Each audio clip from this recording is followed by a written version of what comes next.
जय श्री कृष्णा।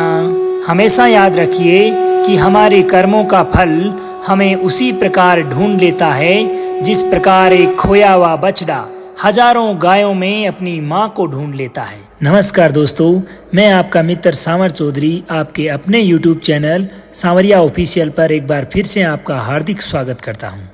दोस्तों, आज के इस वीडियो में हम सीखेंगे कि श्रीमद् भगवत गीता जी के तीसरे अध्याय से हमारे जीवन में क्या सीखने को मिलता है।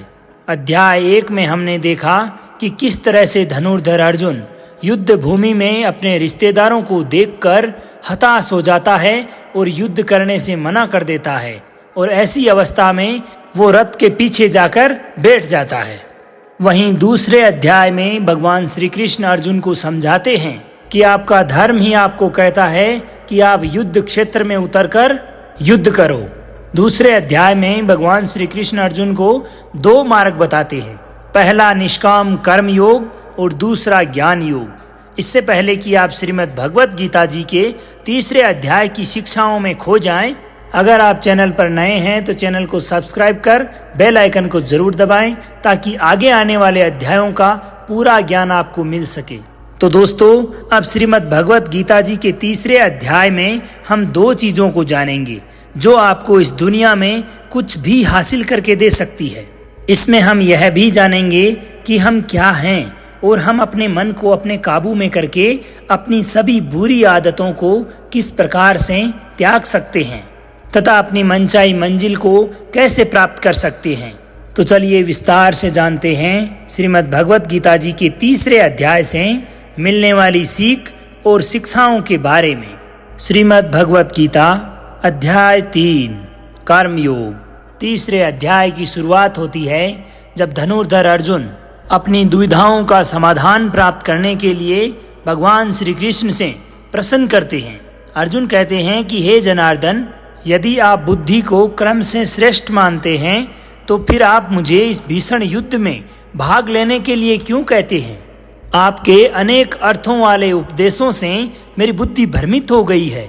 आपकी बातें सुनकर ऐसा लग रहा है कि जैसे ज्ञान कर्म से ज्यादा सही है, लेकिन आप तो मुझे युद्ध करने के लिए बोल रहे हो। तो आप ही बताइए कि मैं ज्ञान का रास्ता अपनाकर सन्यासी बनूं या कर्म का रास्ता अपनाकर युद्ध लड़ूं। कृपया मुझे निश्चित रूप से कोई एक मार्ग बताइए जो मेरे लिए सर्वाधिक आवश्यक हो।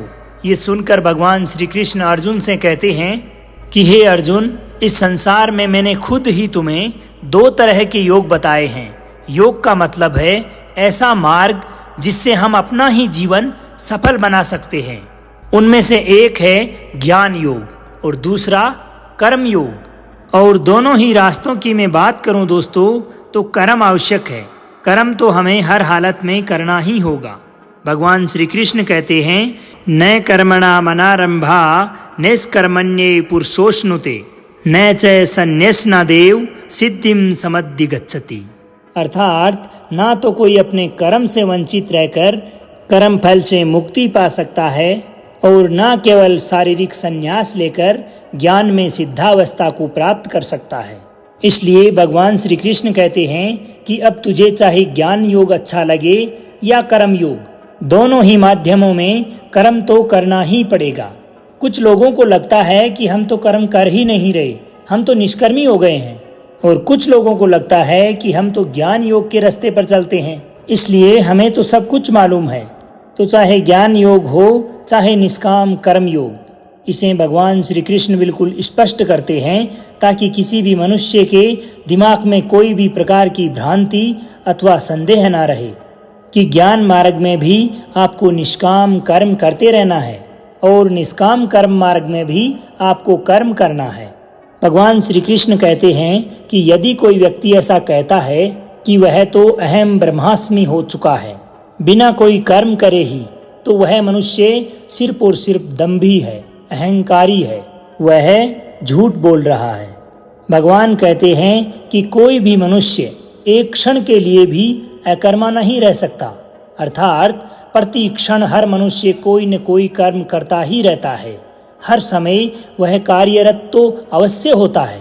इसलिए कोई ये नहीं कह सकता कि मैं इस क्षण अकर्मा हूँ। वास्तविकता में सभी प्राणी प्रकृति द्वारा उत्पन्न सभी गुणों के अनुसार कोई न कोई कर्म करने के लिए विवश होते हैं। अतः हे अर्जुन, तुम भी एक मनुष्य हो, तो चाहकर भी तुम अपने शरीर के द्वारा किए जाने वाले कर्मों को नहीं छोड़ सकते। उदाहरण के लिए, जिस प्रकार तुम्हें हर क्षण जीवित रहने के लिए श्वास तो लेनी ही पड़ेगी, अगर पेट है तो भोजन अवश्य ग्रहण करना पड़ेगा, और तुम इन सब क्रियाओं को किसी भी शक्ति के माध्यम से अगर रोकना भी चाहोगे तो क्या निश्चित है कि तुम अपनी इच्छाओं के बारे में नहीं सोचोगे। कहने का तात्पर्य है कि तुमसे जाने अनजाने कर्म तो हो ही जाएगा, क्योंकि तुम मनुष्य हो, और मनुष्य होने के साथ साथ तुम तो एक क्षत्रिय भी हो, इसलिए अपने धर्म के साथ भी बंधे हो। इसलिए हे अर्जुन, तुम्हारे लिए संन्यास के रास्ते से ज्यादा उचित है कर्म का रास्ता, मतलब ज्ञान योग के स्थान पर कर्म योग ज्यादा उचित है। इसलिए तुम यह सोचते हुए कि ये काम तुम बिल्कुल नहीं कर रहे हो, बल्कि इस प्रकृति के अधीन होकर तुम्हारा शरीर कर रहा है, किसी भी प्रकार के फल की इच्छा किए बिना कर्म योग करो, क्योंकि अगर तुम अपने द्वारा किए गए कार्य के लिए अपने आप को कर्ता नहीं मानोगे तो उस कार्य के लिए मैं तुम्हारे काम का कर्ता बनूंगा, और जब मैं तुम्हारे कर्म का कर्ता बनूंगा तो तुम्हारे बिना मांगे ही तुम्हें वो सारी सुख सुविधाएं और राजपाट दे दूंगा जिसकी कि तुम्हें जरूरत होगी। और बिना कर्म किए, बिना किसी मेहनत के अगर तुम इन तमाम सुख सुविधाओं और राज्य का भोग करोगे तो पापी ही कहलाओगे, और तुम कभी भी परमात्मा से यानी मुझसे भी नहीं मिल पाओगे। जिस प्रकार से महान लोग खाने के लिए नहीं बल्कि जीने के लिए ही खाते हैं, उसी तरह से तुम भी परिणाम के लिए नहीं बल्कि समाज के कल्याण हेतु युद्ध करो।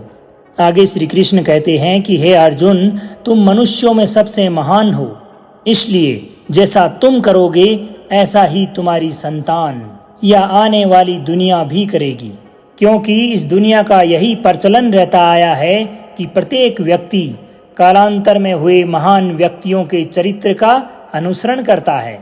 आगे श्री कृष्ण कहते हैं कि अर्जुन, तुम अब मुझको ही देख लो, मैं तो परमात्मा हूँ, तो मुझे भला किसी काम को करने की जरूरत क्या है, परंतु मैं इसलिए अपना कर्म करता हूँ क्योंकि हर मनुष्य की आत्मा मेरा ही एक छोटा सा रूप है, और जैसा मैं करूँगा वैसा ही फिर अन्य मनुष्य भी करेंगे, अन्यथा पूरी सृष्टि ही नष्ट हो जाएगी। इसलिए कोई अगर तुम्हारा साथ भी ना दे, आलोचना करे अथवा बुराई भी करे, तो फिर भी तुम उसे बिना कुछ कहे सिर्फ अपना कर्म करते जाओ, और तुम्हारे ऐसा करने पर कुछ समय पश्चात वो मनुष्य भी तुम्हारे जैसे ही करने लगेगा। श्री कृष्ण कहते हैं कि मयि सर्वाणि कर्माणि सन्न्यस्य आध्यात्म चेतसा निराशिर निर्ममो भूत्वा युधस्व है विगज्र है, अर्थात तुम्हारे द्वारा किए गए समस्त कर्मों को मुझको अर्पित करके और परमात्मा के रूप में सदैव मेरा ध्यान करते हुए कामनाओं और स्वार्थ से रहित होकर अपने मानसिक दुखों का त्याग करके सिर्फ युद्ध करो। जो व्यक्ति यह सोचता है कि कर्म वह स्वयं करता है, तो उससे बड़ा मूर्ख और दुखी इंसान इस दुनिया में कोई नहीं हो सकता, और ज्ञानी लोगों के द्वारा ऐसे मूर्ख व्यक्तियों को कभी नहीं छेड़ा जाना चाहिए। इसलिए अर्जुन, तुम भी अपने आप को इस कर्म के बंधन में ना बांधते हुए बिना किसी आशा के, दया के या पछतावे के अपना निष्काम कर्म कर। हे अर्जुन, स्वयं का धर्म और कर्म दूसरों के धर्म और कर्म से ज़्यादा अच्छा समझा जाना चाहिए, भले ही हमारे खुद के धर्म में और कर्म करने के तरीके में कोई कमी भी क्यों न रह जाए।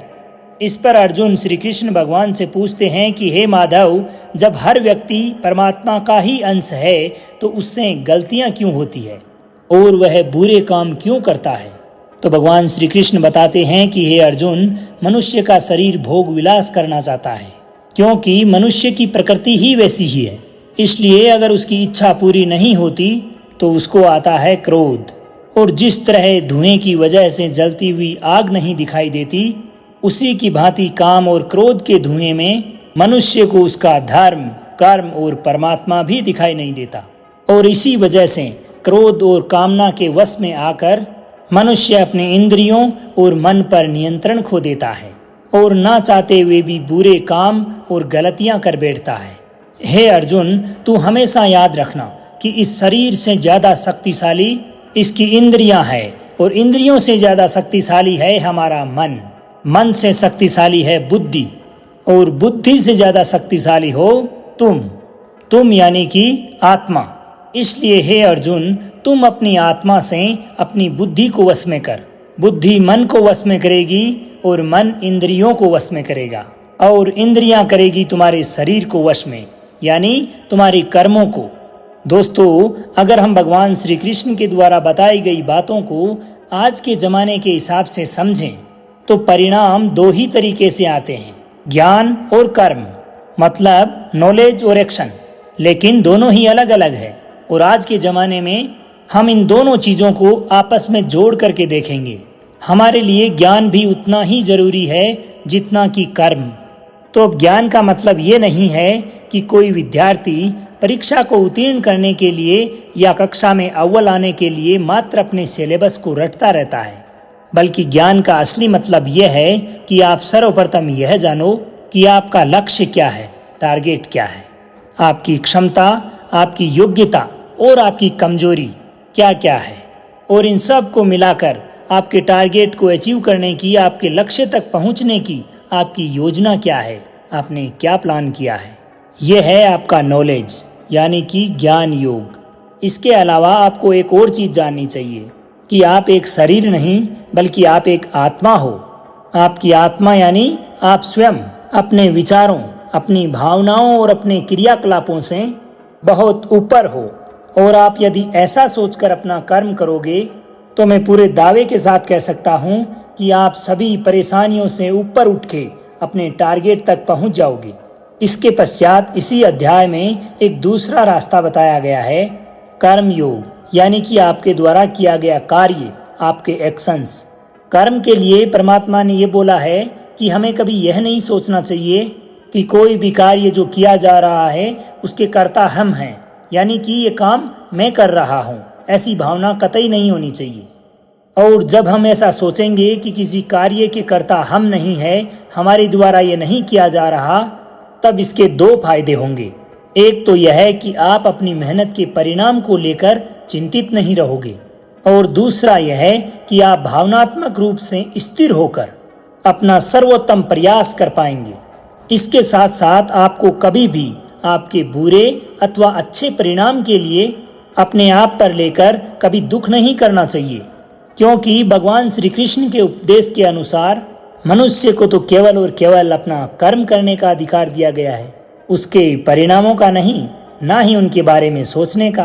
तो चिंतित होने का तो सवाल ही खत्म हो जाता है। इसके अलावा आप अपनी किसी भी बुरी आदत से कैसे छुटकारा पाएं, इसको भी बड़े आसान शब्दों में बताया गया है कि आप अपने आप को उस परमात्मा का एक छोटा सा रूप यानी कि आत्मा समझें और आत्मा के ज्ञान से ही अपने मस्तिष्क यानी कि सोचने की क्षमता और विचारों से अपने मन को काबू में करना सीखें। और इसके पश्चात आपका मन स्वतः ही आपके फिजिकल सेंसेस अर्थात शारीरिक क्रियाओं पर क्रियान्वित होने वाली इंद्रियों को काबू में कर लेगा। और आपकी इंद्रियां एक बार काबू में हो गई तो फिर गलत आदत को छोड़ना तो क्या, किसी भी कार्य को करने में कोई मुश्किलात नहीं होगी। तो दोस्तों, उम्मीद है कि आप लोगों को श्रीमद् भगवत गीता के 3 अध्याय में भगवान श्री कृष्ण के श्रीमुख से निकली हुई ये ज्ञान की बातें जरूर अच्छी लगी होगी और आपको इनसे बहुत कुछ सीखने को भी मिला होगा। तो एक बार इस वीडियो को लाइक करके कमेंट सेक्शन में श्री राधे राधे अवश्य लिखें। और अब आज्ञा दीजिए आपके मित्र सांवर चौधरी को।